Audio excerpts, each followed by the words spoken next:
Shalom Aleichem, everyone. Good morning, good afternoon, good evening, wherever you are and whatever you're up to right now. You're listening to The Soul of Israel. This is Shlomo Katz, and we're on thelandofisrael.com, on the Land of Israel Network, and I'm joined once again with, I feel like when I say soul brother, it's not doing any justice, with someone who I'm just thankful is in my life, Rabbi Gimpel. So good to be here. Great being together. We're broadcasting right now live, also on the Facebook feed, which is very, very fun and good. I think it'll... Yeah, I mean, if you want to really learn from Rabbi Shlomo, you got to see who we're talking to here. You know what I mean? And also come into this show every week now, right after learning together from the Piasetzner Rabbi. It's like just so high. It's so beautiful. Very, very special times. Baruch Hashem, we got a great group of guys here that are great group of women as well as families that want to live with consciousness. You know, it's been well over 2,000 years since the Jews have just lived a normal life in the land of Israel. You know, we're in between now the 50th year of celebrating Yerushalayim's reunification, but more importantly, we're now entering into the 70th year of Israel's independence. And 70 years, according to Hillel, is like a man's life, meaning this will be the first time that someone could have been born in the existence of the State of Israel and died in the existence of the State of Israel, had a full life, never knowing Incredible. What it was to be a minority, a full human life. Like, we haven't lived a normal Jewish community in the land of Israel in thousands of years. And now we're like rebuilding in the mountains of Judah what it is to build a conscious community. It's like unbelievable. Right here in the mountains of Judah, Judea. Incredible. So what I wanted to talk about briefly today, discuss with you, with all our listeners and viewers, is something that is very much close to my heart, because from the shul, from the synagogue where we're broadcasting, I started a few months ago a parenting class.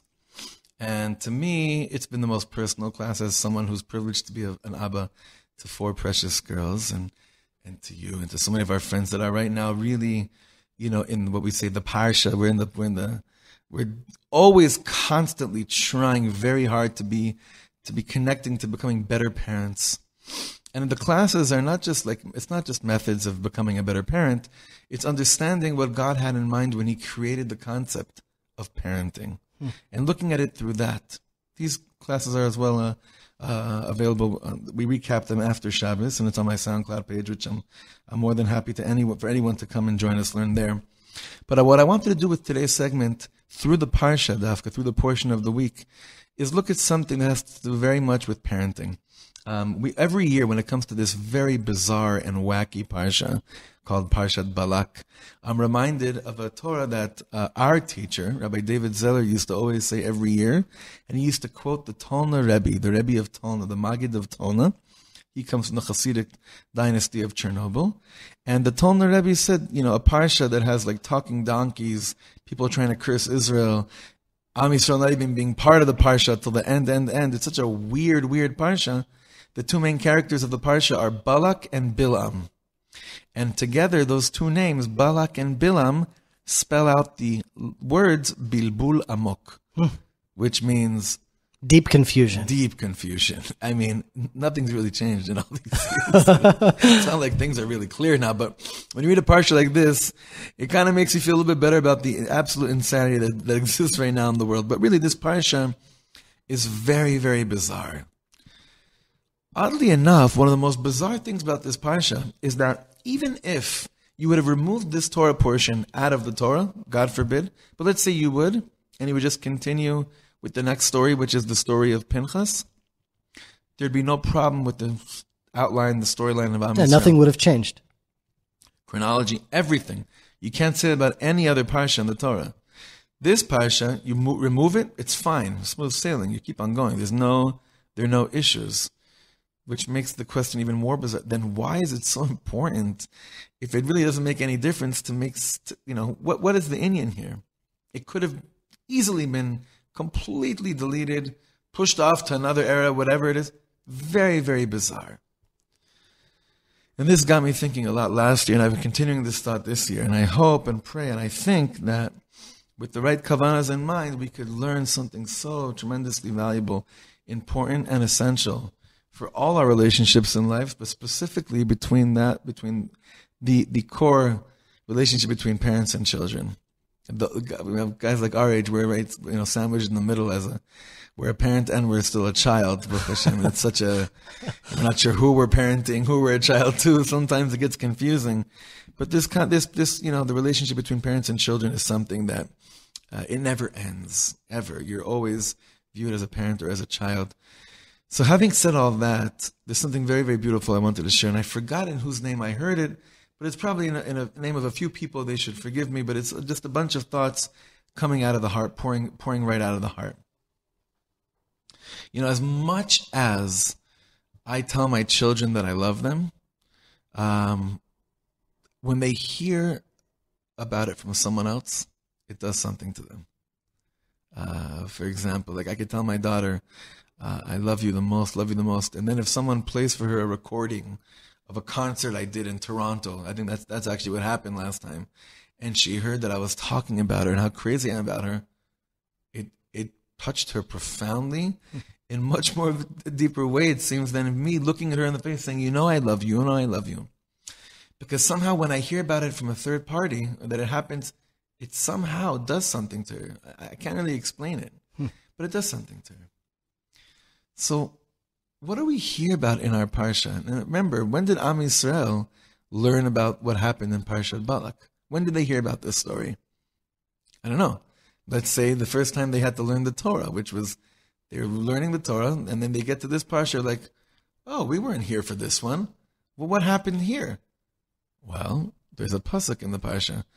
Hashem tells Bilam, Lo ta'or et ha'am hazeh ki baruchu. Sorry, you can't curse these people because they're blessed. God is telling someone else about us, and we're hearing about it third hand. It's also so important to hear about it from him after living through Shlach, the sin of the Meraglim, right, and the sin of this, and the mistake of absolutely, that. And it just seems like Hashem is so disappointed with us, and because in that intimate conversation between us and him, obviously we're trying to grow. So he's talking about all the places we need to grow and how we need to fix ourselves. And all of a sudden we get to see like the outside view of what Hashem really thinks of us. Correct. And he's like, I want you to know I love this people. These people are a blessed people. And like when it's not in the intimate conversation of like, well, listen, son, you got to go to your room now. You got to fix this. You got to speak nicer to your mother.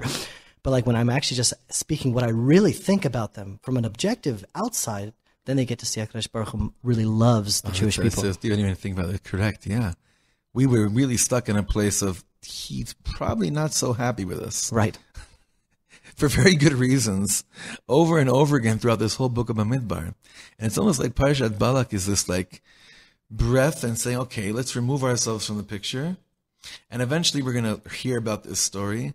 And when we hear that God is telling someone else, I love these people so much, you just can't touch them.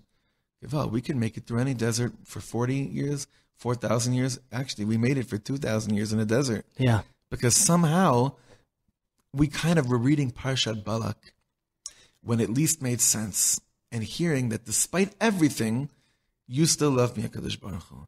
Now, one of the exercises we did in the parenting class was we asked very tough questions in there. Questions that are very uncomfortable and questions that push us to really be real with what we think, with what's really going on at home.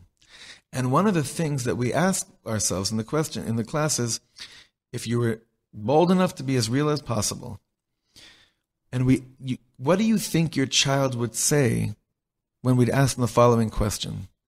What do your parents think of you? What do you think your parents think of you? And we always want to say, oh, they know I love them so much. They know how much I'm crazy about them. But it's not always the case. When we go into the child that still exists within us, or go into the 12-year-old Jeremy, or the 12-year-old Shlomo, or whatever it is, remember what age it is, and say, well, what did you think then? What do you think your parents think about you? And because we're so wrapped up constantly in this world of chinuch, of having to educate, and always pointing out the good and the bad, and saying go in the right way versus staying away from the wrong way, what gets lost is, oh, I love you to death. I'm crazy about you. I just have to keep on showing you what to do and what not to do. And that's what's happening to us in the desert. It's mamish like a father and his children that keep on messing up. And we keep on getting patched. Patched in Yiddish means A little smack. A little smack.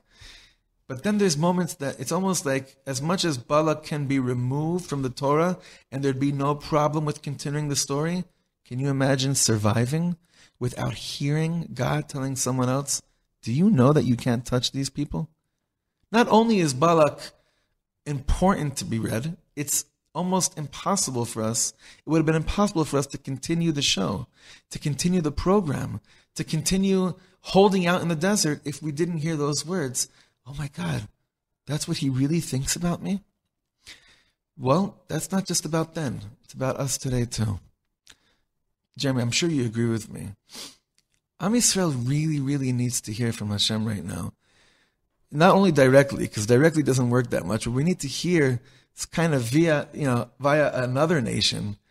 Hashem is showing and telling them, you don't really think you can mess with Am Yisrael. You know that they're my baby. Yeah, it's, right now Yishai Fleischer is in Warsaw, and they're now passing a resolution in the United Nations saying that Hebron is not a Jewish site, it's a Muslim site. Meaning Abraham, Isaac, and Jacob, and Sarah, they're not Jews. It's like the founding matriarchs and patriarchs of our people. Right. And so from outside, the nations are now trying to create stumbling blocks for us. And it's exactly in this week's Parsha, I mamish think that like what Yishai is doing is so connected on a national level to what's happening to the Jewish people. And I think that Hashem is like working now between the lines, behind the scenes. And, there's a lesson when the Jews came into Jericho and Yoshua had already taken leadership. And there's a parallel between the crossing of the Dead Sea and then there's the crossing of the Jordan River. And they sent Meraglim and then Yoshua sends spies. And there's like all of these parallels. But the the Red Sea that everyone saw was like such a miracle. We sing it every morning now in our tefillah. The parting of the Jordan, they didn't see. It happened in Adam, kilometers north of them. And so all they sudden was just like, the river became dry. And they didn't actually see the manifest miracle. Right. And so too, so often, like there are things that are happening like behind the scenes in other countries on the other side of the world. In this week's portion is something I want you to know, like Hashem protects us also from the car accidents, also from sickness in our own personal lives, but things that we don't even know are happening on the other side of the planet, Hashem is there with us also. And I think that that's an unconditional love that a parent has to show his child. That no matter where you are, if you see it, if you don't see it, with the teachers, when you're there, when you're not there, that a parent always has to kind of let their child know there's an unconditionality here. I have your back in front of you. I have your back behind you. I have your back when you don't even know that I have your back. And I think that to create that bond, HaKadosh Baruch Hu needed to say that to us as well, that he has our back no matter if we see it or if we don't see it. Right. And I think also like we should also take into mind as parents is that there's never there's never a justified missed opportunity of telling someone else how precious your children are to you. Because you never know if your child will hear that from someone else. It's not about going out of your way, oh my God, you don't know how much. It's just a matter of when you're being real and someone asks you, what's life like and what are you up to right now? At that moment, that's a moment to mamish profess your love or the privilege you feel of the amazing gift of having children, which I feel like that's exactly what this parsha is all about. Such mass confusion in the world. And yet when I hear those words from that God said that about me, the confusion has nothing over me. It can't touch me. Nothing can touch me in that moment. So I give you a bracha, and I give myself a bracha, and I give all our viewers a bracha, and those of you that are watching, those of you that will watch, those of you that are listening. The headquarters of all of this, coming out of all mass confusion, is only here. It's only here in Eretz Yisrael. It's all happening over here. To feel those words, Lo ta'or et ha'am hazeh ki baruchu. You cannot curse those people because they are blessed. The place to feel that the blessing is mamish utmost real, it's the network you're tuned into right now. The land of Israel. The land of Israel. Eretz Yisrael. Eretz ochelet yoshvea. The land which devours its inhabitants in the most beautiful way. You become consumed with the feeling of being blessed. Consumed by the feeling of God telling the whole world, you just can't touch these people. Ki baruchu. And sometimes it's hard to feel it. It's not so simple. Oh, it's not just hard. It's chaim hila machazikim ba. It's a tree of life. The Torah is a tree of life for those who grasp it.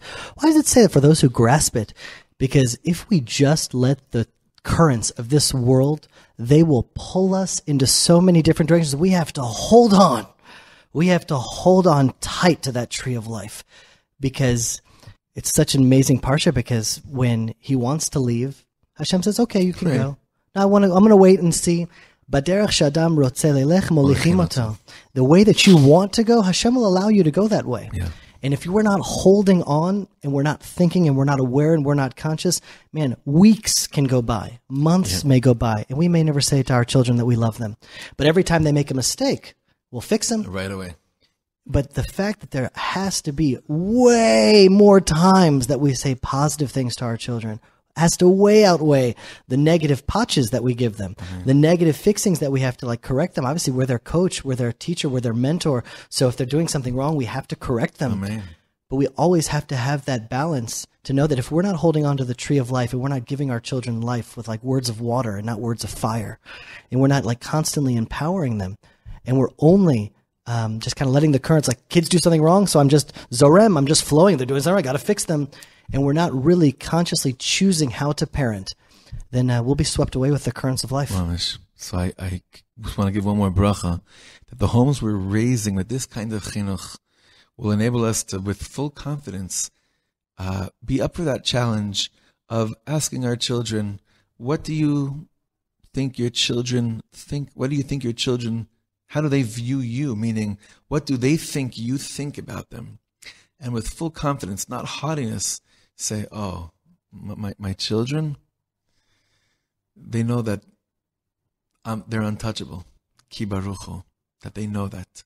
That they're raised in a world of learning about God. Not only do they think that their parents think that about them, but that we raised them with the God realization as well, with the Hashem consciousness. That in Hashem's eyes, lo hibit avim beYaakov velo ra'a amal b'Yisrael. Another pasuk in our parsha, that when God looks at us, at our children, yeah, there's always little things that need to be worked on. I can't tell you anything wrong, because these are my precious children that are untouched. And that's something that it's very hard for us to really feel with all the patches we've been getting over the years. But enough of that time, and now it's time to really take Parshas Balak and realize how essential it is for the chronology and for our children's lives as well. You could go a day with your children not finding out how much you love them. It just makes their journey harder. Wouldn't you take every opportunity, every single opportunity you can, for your children to know that they love you? That's Parshas Balak. And that's our journey in the desert. And Bezrat Hashem, that's what we're giving over to our children. Please, please, please keep in touch with us, friends. Jeremy at thelandofisrael.com, Shlomo at thelandofisrael.com. The feedback keeps on coming in. Always fills our hearts with joy and nachas and pride to know that people are with us. And that we're not doing this just, sometimes it could be lonely behind the microphone, because you never know who's really with you. So whenever there's this little reminder of, oh, you guys aren't alone, it definitely gives us koach. So that was our self-therapy for the, putting it out there right now. No, but just also with all of the challenges that Am Yisrael goes through, there were so many, just like Korach and the spies, and then there's no oven. I see no fault in these people of Israel. They're just perfect. They're doing their very best. They're growing. They're getting stronger. And to know that HaKadosh Baruch Hu, all of us have challenges, and all of us feel sometimes like we fail Him and we fail ourselves. But HaKadosh Baruch Hu loves us, knows exactly who we are. He made us. And when He sees down at Israel, even with all of the challenges, He's mamash here to give us strength. He's here to empower us. He's here to empower our families. And that our strength is in Him, and our emunah is in Him. All right. Shalom, folks.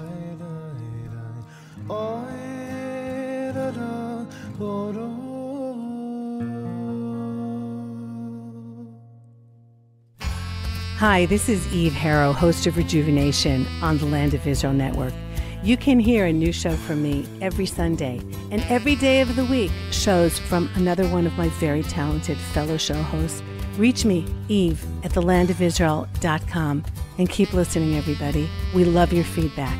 The Land of Israel, coming at you every day, every week. That's the Land of Israel Network on thelandofisrael.com.